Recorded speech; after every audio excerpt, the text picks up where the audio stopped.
ফের পথশ্রী প্রকল্পের রাস্তায় বেনিয়মের অভিযোগ উঠল বাঁকুড়ার মেচিয়ায়।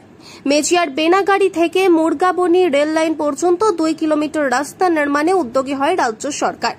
পথশ্রী প্রকল্পের 95 লক্ষ টাকা বরাদ্দে নির্মিত হওয়া সেই রাস্তায় বেনিয়মের অভিযোগ তুলে কন্ট্রাক্টরকে ঘিরে বিক্ষোভে সামিল হলেন স্থানীয় বাসিন্দারা। গ্রামবাসীদের সাথে উপস্থিত হন শালতোড়া বিধানসভার বিজেপি বিধায়ক চন্দনা বাউরি। স্থানীয়দের অভিযোগ, সদ্য নির্মিত হওয়া সেই রাস্তা নিম্নমানের সামগ্রী দিয়ে তৈরি করছে কন্ট্রাক্টর, যার ফলে রাস্তার পিচের প্রলেপ হাত দিলেই উঠে যাচ্ছে। বিধায়কের অভিযোগ, বরাদ পাওয়া সংস্থা স্থানীয় শাসক দলের নেতৃত্বকে কাটমানি দিয়ে নিম্নমানের রাস্তা নির্মাণ করছে। এই রাস্তা 6 মাস টিকবে কিনা তার সন্দেহ প্রকাশ করছেন বিধায়ক। এই রাস্তার উপরে নির্মাণ হচ্ছে একটি কালভার্ট। সেই কালভার্ট নির্মাণেও বেনিয়মের অভিযোগ তুলেছেন সকলে। স্থানীয়দের অভিযোগ, স্থানীয় মানুষজনের কোনো দাবিকেই গুরুত্ব দিচ্ছেন না কন্ট্রাক্টর। অবশেষে বিধায়কের উপস্থিতিতে কাজ বন্ধ রাখার হুঁশিয়ারি দিলেন বিধায়ক। দেখুন, গ্রামবাসীর অভিযোগ হচ্ছে রাস্তা ঠিকঠাক হচ্ছে না, এবং যে কাজটা হয়েছে এখন আপাতত সেই কাজটা এসে আমি নিজে চোখে দেখলাম যে পিচটা উঠে যাচ্ছে, পুরো হাত দিলেই পিচ উঠে যাচ্ছে, মানে এরকম রাস্তার অবস্থা। আর একটি কালভার্ট হচ্ছে, যে কালভার্টটিতে এখনো পর্যন্ত মানে গ্রামবাসীর যেটা অভিযোগ, সেই কালভার্টটিতে কোনো রড দেওয়া নাই। উপরে যে ছাদনটা হবে, ছাদটা যেটা হবে, সেইটাতে রড দেওয়া হবে, বাদ বাকিটাতে রডের নিয়ম নাই। তো আমি বললাম যে আপনি আমাকে এস্টিমেট দেখাবেন, এবং কি আছে, রড দেওয়া আছে কি না আছে সেটা আমরা দেখে নেবো, এবং সেটা গ্রামবাসীও দেখবেন, দেখে পরে বুঝবেন যে হ্যাঁ আছে কি না আছে।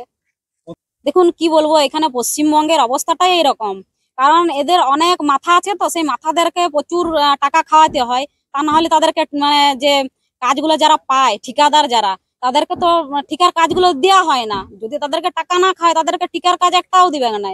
তো এই সরকারের যত প্রকল্প আছে, শুধু এই রাস্তা না, যে কোনো আপনারা ড্রেনের থেকে শুরু করে দেখুন, যেখানে দেখবেন সবখানেই কাটমানি আছে, এবং বড় বড় নেতাদের মানে হাত আছে, এবং তারা সেই টাকাগুলো, সরকারের টাকাগুলো খাওয়ার জন্য বিভিন্ন জায়গাতে তারা দালালি করে বেড়ায়, এবং পঞ্চায়েতে এবং বিডিও অফিসে তারা বসে থেকে পরে এইগুলো সেটেলমেন্ট করে।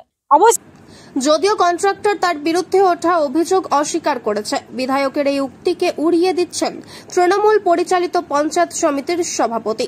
অভিযোগ পেলে খতিয়ে দেখার আশ্বাস। কমপ্লিট হয়নি, 1 নম্বর।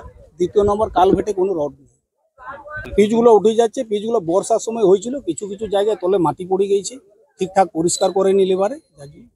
কি নতুন করে আবার পিচ করবেন? না, নতুন করে করবো তো, আমার তো সব এস্টিমেট আছে, এখন ওই জন্যই রেখেছি। এই পিচটা কি তুলে দেবেন আবার? না, যোনখানে উঠে যাচ্ছে সেখানেই তুলবো। গ্রামবাসীদের অভিযোগ যে গোটা রাস্তাটাই উঠে যাচ্ছে। গ্রামবাসীদের যোন অভিযোগ আছে, গ্রামবাসীকেও তো বলেছি যে রাস্তাটা করবো।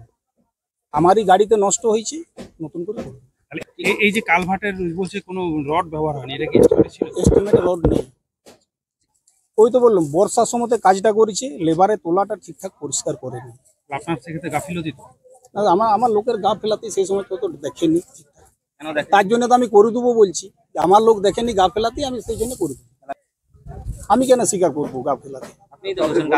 বর্ষার সময়তে প্রবলেম হলে টুকটাক করতেই হবে। বর্ষার সময়তে পিচের সিজন নয়। এখন পর্যন্ত কোনো লিখিত অভিযোগ আমি পাইনি। যদি পাই তাহলে সেটা খতিয়ে দেখার চেষ্টা করবো।